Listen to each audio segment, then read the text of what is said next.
நம்முடைய ஆண்டவருக்கு மகிமை உண்டாவதாக. ஆசீர்வதிக்கப்பட்டதான இந்த அருமையான நேரத்துக்காக ஆண்டவருக்கு அதிகமாக நன்றி சொல்கிறேன். இரவெல்லாம் நம்மை பாதுகாத்து இந்த புதிய நாளில் கர்த்தர் நம்மை அழைத்து வந்திருக்கிறார். மெய்யாகவே இந்த நாள் கர்த்தரால் ஆசீர்வதிக்கப்பட்ட நாளாய் நம் ஒவ்வொருவருக்கும் காணப்படுவதாக. நாம் தியானிக்கும்படியாக எசேக்கியேல் தீர்க்கதரிசியின் புத்தகம் 34வது அதிகாரம் 26வது வசனம். நான் அவர்களையும் என் மேட்டின் சுற்றுப்புறங்களையும் ஆசீர்வாதமாக்கி ஏற்ற காலத்திலே மழையை பெய்ய பண்ணுவேன், ஆசீர்வாதமான மழை பெய்யும். ஆண்டவர் அவருடைய பிள்ளைகளை ஆசீர்வதிக்கிறார். ஆண்டவர் அவருடைய ஜனத்திற்கு ஆசீர்வாதமான மழையை கொடுக்கிறார்.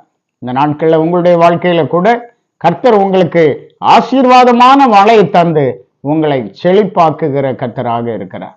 ஆகவே கர்த்தர் இந்த ஆசீர்வாதங்களை நம்மையில் ஊற்றும்படியாக கர்த்தருடைய பிள்ளைகளாகிய நாம் ஆண்டவருக்கு பிரியமாய் இருந்து ஆண்டவருக்கு காத்திருக்கிறவர்களாக காணப்பட வேண்டும்.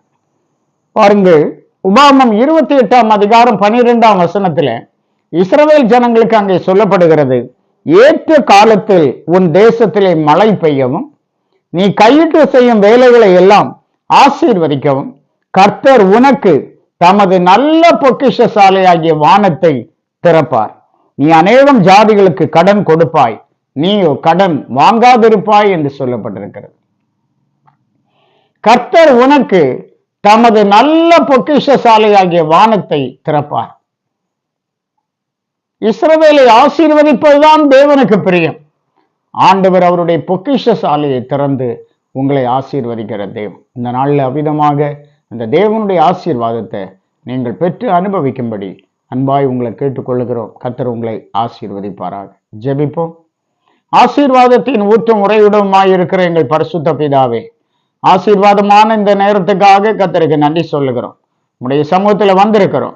ஒவ்வொருவரையும் கண்பாரும் கர்த்தர் பலப்படுத்தும். தெய்வீக ஆசீர்வாதங்களால கர்த்தர் உடைய பிள்ளைகளை நிறைத்து அனுப்பும்படியா ஜெபிக்கிறோம். இந்த நாள் இவர்களுக்கு சந்தோஷமாய் இருக்கட்டும், ஆசீர்வாதமாய் இருக்கட்டும். இயேசு மூலம் கேட்கிறோம் பிதாவே. ஆமென். ஆமென். God bless you.